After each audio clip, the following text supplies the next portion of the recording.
Hello, friends, and welcome back to another episode of Beautifully Nerding. Now, as we get into the holiday spirit, I knew that I wanted to watch a Christmas movie, but I also was feeling like I wanted to do another Black classic. Like, I really missed the "I can't believe you haven't seen this movie" discourse, and I was like, let's break that feeling back. So I wanted to knock out two birds with one stone and maybe even bring the family along for a ride. So I decided to ask my family to sit down with me and watch The Preacher's Wife. Well, really, my granny is the MVP of everything because she was actually the reason as to why I was able to watch The Preacher's Wife, because I struggled so hard trying to find how to watch this movie. It's available on Prime to rent or buy, but I knew that I was going to need more time than like the 48 hours that Amazon gives you. I tried to find it on another streaming service, not available on anything.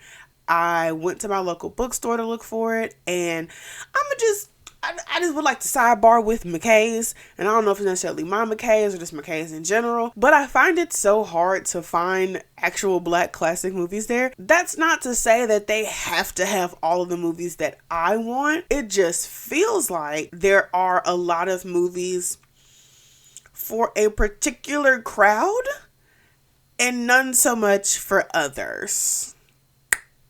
So I was talking to my granny. I had asked her if she had seen the movie, and of course she had, and all that good stuff. I happened to be walking by the TV and I saw Whitney on there, and I had a feeling that it wasn't The Preacher's Wife, because it was like Whitney was like in a hood walking onto a stage. Maybe it was The Bodyguard. I don't really know. But I asked her what the movie was, just in case I was wrong.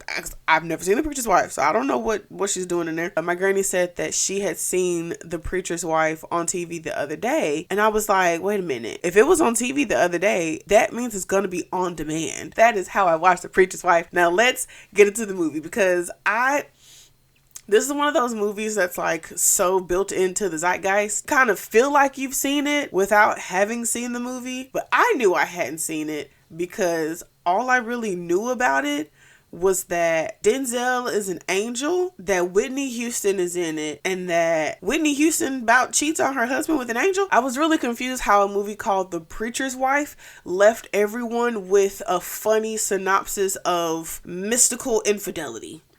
So I wanted to figure out how we got there. So the movie starts being narrated by the son, which really gave me Big Mama's House vibes, and I'm feeling like that is a trend I'm going to catch a lot in these movies from the 90s, of just the children being like, here's the magical, mystical miracle of the holiday season that brought my family back together. And it's just like, do we believe it more because it's from the mouth of babes?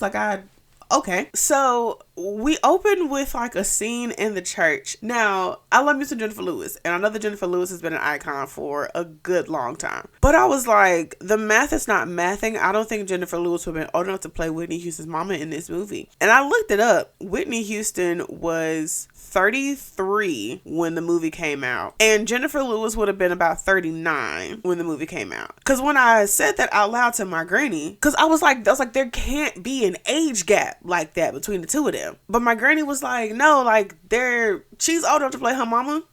So you can look at these two women and tell that they are almost the same age. And I was just like, I really hope that somebody said something about this at some point. Like, yeah, you want a nice star-studded cast. The fact that Jennifer Lewis played a grandma in Blackish, like, that is appropriate for her. I just don't feel like at 39, she should have been playing somebody's grandmama. But anyway, that is the first of many tangents I will probably make. So the church itself is struggling financially, and the pastor is feeling really disillusioned. Like, his clothes are tattered and they even have to close the community center. It's a week before Christmas, which is why this is technically a Christmas movie, because it takes place in or around Christmas, Christmas Day, holiday spirit, all that good stuff. And the pastor prays for some help. Denzel literally falls out of the sky. The two kids are outside playing in the snow, and Denzel just like falls in the middle between them, and the kids run off like there's some weird dude who literally just appeared out of nowhere. I don't know what's going on. Why did you throw snow at me? So down my neck.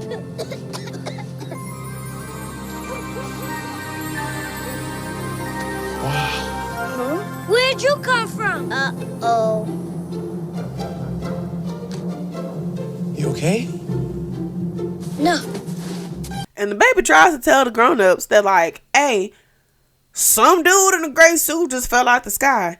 And everybody's like, oh, kids and their imaginations. And then the family even passes by Dudley, who is Denzel's character. Dudley tells the baby, he's like, no, don't say anything. Which immediately gave me pause, because I'm like, why? I feel like this is just sending a very bad message to children of like, if you see a stranger, don't say anything to your parents, because it might be a fallen angel.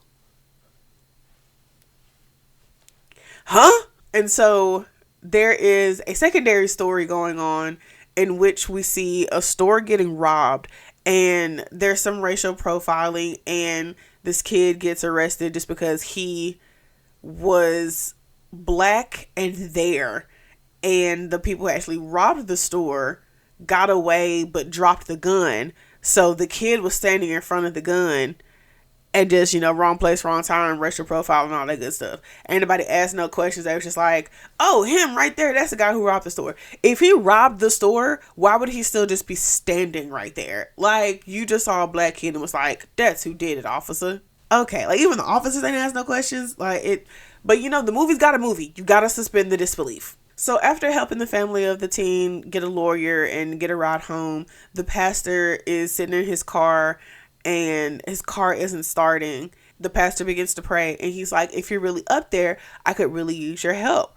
Which, that particular verbiage caught my eye, because as a man of faith, I find it interesting that you are even questioning the existence, because you are supposed to be the shepherd that is leading the others of like, oh, we may have these things that go wrong in our life, but if we continue to pray to this person, everything's going to be okay. And you said, if you are really up there, so either you think he just chilling somewhere else doing something else, or you don't actually fully believe. And I don't know, that just kind of rubbed me the wrong way, because as someone who grew up in the church and is now more of a spiritual person than an actual like religious person, I just found that interesting that someone who is literally the head of the church doesn't actually believe. But I can understand how he gets a little disillusioned, because the church isn't making any money in tithes. The rec center has to close. One of the kids gets sent away and is in foster care now. Another kid gets arrested and is in jail. His car stops. The boiler's about to explode in the church. Like, it's just one thing after another, and they cannot catch a break. And speaking of one of the children getting adopted into foster care, we get this incredibly heartbreaking scene of the CPS person coming to pick up the kid from the main family's home. And they're just like, oh, Hakeem is my best friend and I don't want him to leave. Oh, I always remember you. Here's some candy bars just in case they try to starve you. And I'm like, we are laying this on so thick right now. And my immediate thing was like, somebody is about to adopt this baby and he's going to be back by the end of the movie. Like, I just knew. Because like, if he was just going and was going to be gone forever, we wouldn't be having this long of an exchange and being like, just remember, these boys are like brothers. They're the bestest of friends. But also the CPS person was like, oh, like, we're about to ride a train. And then they go get in a car that doesn't look like a taxi cab. So I'm just like, where exactly are you going that you have to take a car to a train to get this baby to where he needs to go? So I understand that Dudley is supposed to be this extremely helpful angel sent to help the family. And we as the audience know that Dudley means no harm to anyone. He is a messenger of Delort and he's here to help. But the family doesn't know that. And I just feel like we are way too comfortable letting a complete stranger come in and being alone with this child. Like, Dudley literally comes in and it's just like, oh, I'm the new assistant to da da da da. Meets the secretary and meets Whitney. And then goes upstairs with no one seeing him and sits alone with Jeremiah. And it's just like, oh, let's have this whole conversation. I'm just like, do y'all not hear that there is a strange man upstairs with your child who was by themselves? I ain't got no kids. Maybe I can't really say too much. I just think it's weird to have somebody you have never before seen in your life, just because they were sent from the church, to be alone with your child. Y'all don't want to ask no more questions. Like, I get that it's a movie. I get, like, suspension of disbelief. So finally, now we are into the main conflict of the movie, and there is this like bigwig real estate agent who is buying up all these properties and putting in the super luxury apartments with the super luxury community amenities and all that good stuff. And he wants to buy the church. And I knew he wanted it for the land, but for some reason, the people within the church didn't realize that he only wanted it for the land, even though he was giving them a whole new church building.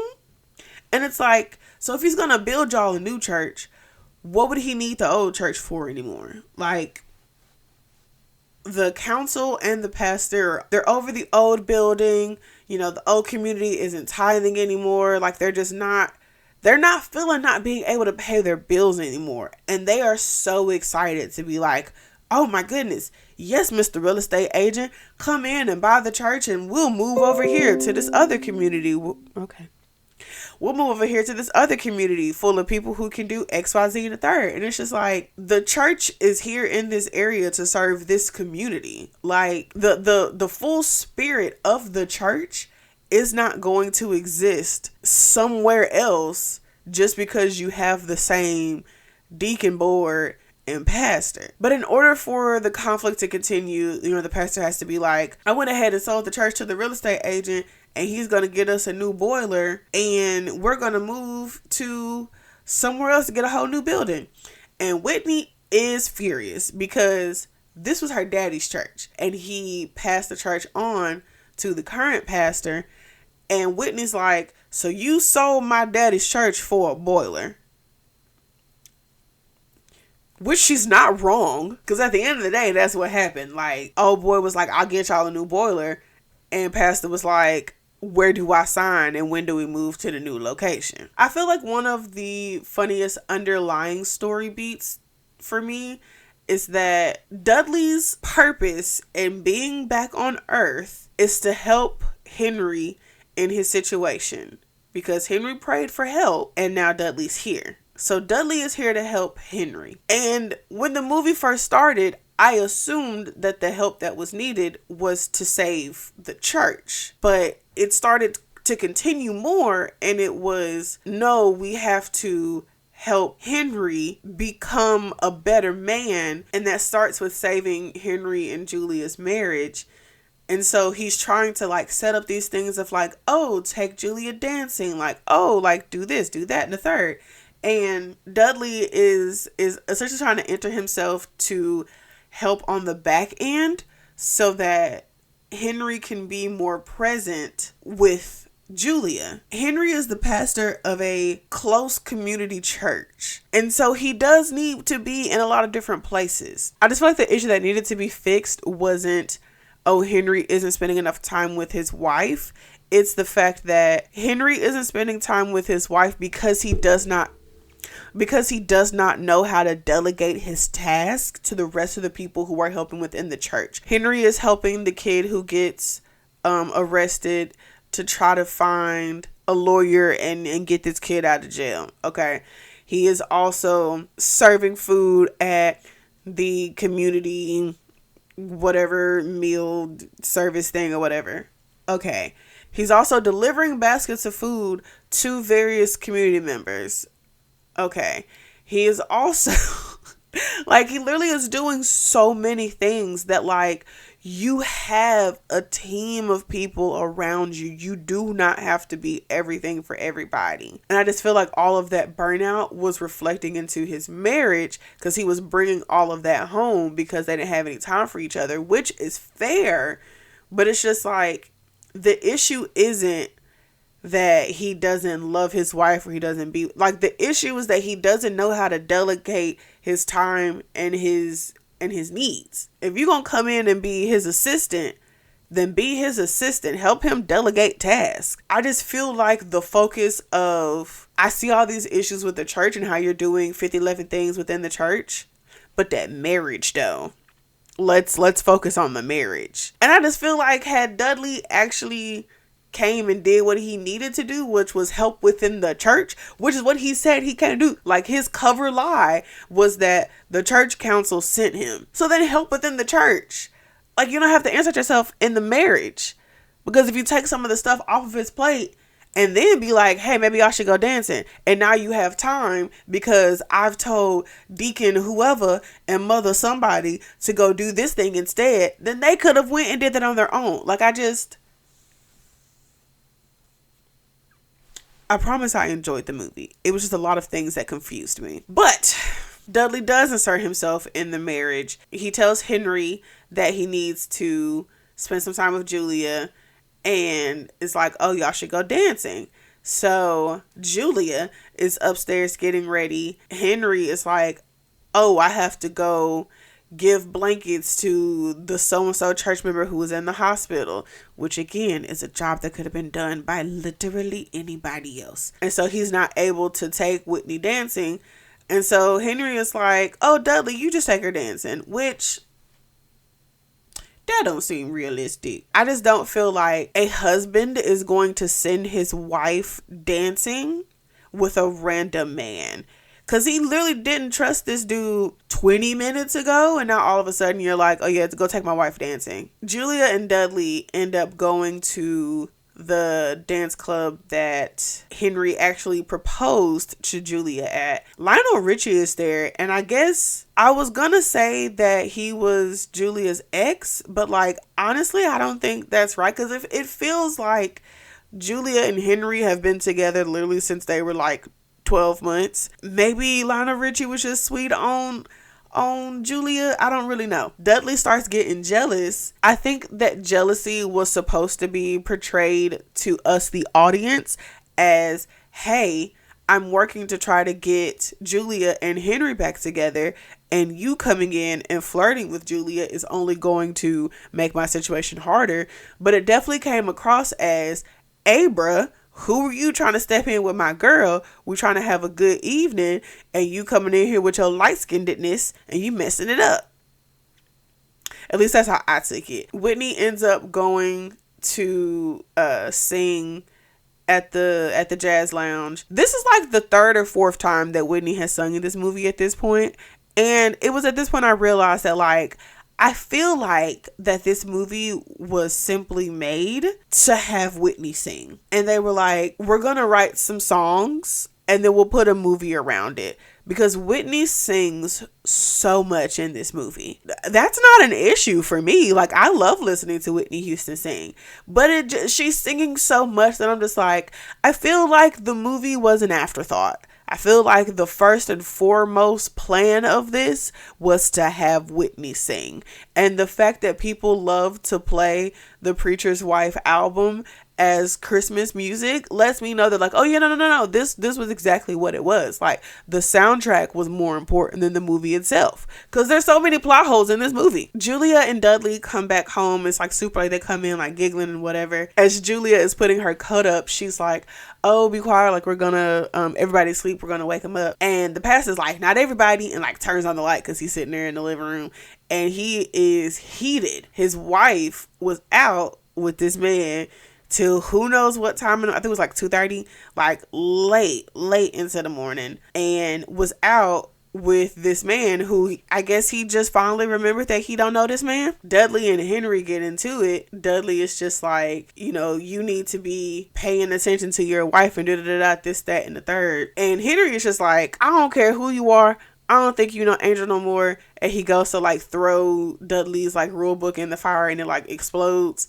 But after seeing how good of a time Julia and Dudley had at their spot, the pastor gets enough mojo back to be able to kind of bum rush into the courthouse the next day for the kid's hearing, is able to talk to him, and, you know, the kid tells him the truth, which I'm sure the kid's been saying the whole time, but nobody's really listening to him because they wanted to assume what they wanted to assume. The pastor's able to reason with the judge and be like, listen to your heart, and the young man didn't have any other issues, and I've been working with him since and he's a good kid. Let's not make him go to jail. And everybody's like, you right, pastor, you are free to go, young man. Henry told Julia and Jeremiah that he was going to go ice skating with them or like go Christmas shopping with them. He was supposed to go do something with them. I can't remember which one, because we're seeing back and forth as the pastor catches every single light on the way to catch up with them. Dudley and Julia are ice skating, and he even like the little kid was like, oh, like my feet hurt, I want to go sit down. They go sit the baby down, put, extra little coat over him. The man brings some hot chocolate. Julia and Dudley are out on the ice having a grand old time, looking deeply into each other's eyes, giggling. Julia falls and Dudley helps pick her up. And even the baby is like, I don't know, it seems like something going on. Like, she used to look at my daddy like that, and now she look at this random man like this, and this man ain't my daddy, and I don't like how she looking at him. So if even the baby can tell that something's going on, like, y'all doing a little too much. It wasn't until I sat down to actually record this that I really actually realized that Dudley was changing the lights to make sure that the pastor caught every single light. So I didn't peep that, how is the pastor catching every single light? It's because Dudley was changing it so that he did. So I was like, so you were doing this on purpose. Now you've actually fallen for this person who you were supposed to come, and you're not even really supposed to be, she not your purpose right now. You supposed to be helping the pastor. Now you doing this other stuff over here. And so by this time, the movie decides that all right, we've had enough of all these shenanigans. Let's go ahead and wrap the movie up. And we start to get all of our conclusions back to back to back. The pastor tries to back out of the deal with the realtor, but he actually owns the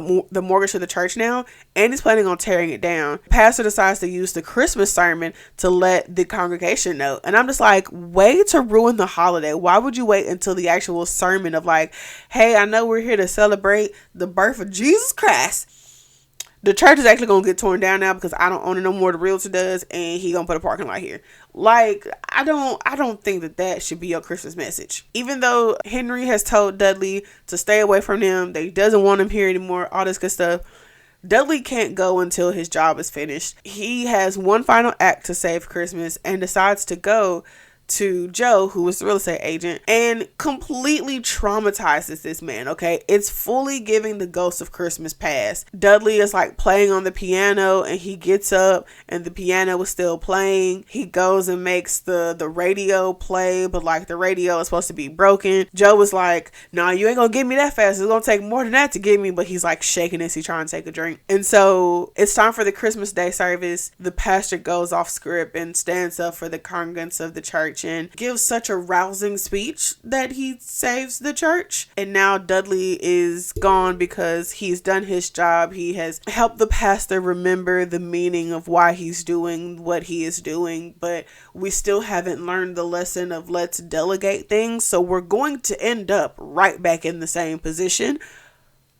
But it's a happy ending. The church isn't getting sold to the real estate mogul. It's a happy ending. And so as everyone's leaving the church, so one of the big things that Dudley was saying when he first got there was that once his job is done, they'll never remember him. And so at the end, when they're walking out the church, for some reason, the baby still remembers Dudley. The baby asked Julia and was like, hey, are we going to get Dudley something for Christmas? And the mom was like, who's Dudley? And the baby's like, you know Dudley. Mama, quit playing. You almost was kissing that man on the ice. Don't act like you don't know who that is. And they even come out of the church and they see Dudley. The baby waves at him. And Julia's like, oh, who's that? And so that's our cue that the parents don't remember who this person is. So why does the baby? Because now that's so much therapy that he's going to need, because now there was a whole week of his life that no one else remembers the activities of. That baby is going to need intensive therapy. So overall, I feel like the message this movie conveyed was not to overlook your wife, because somebody is ready to swoop in and steal your church and your girl. I don't know if that is the message that they wanted to portray, but that's what I got out of it. Maybe don't send your wife, who is Whitney Houston, to the jazz club in the arms of another man. There was even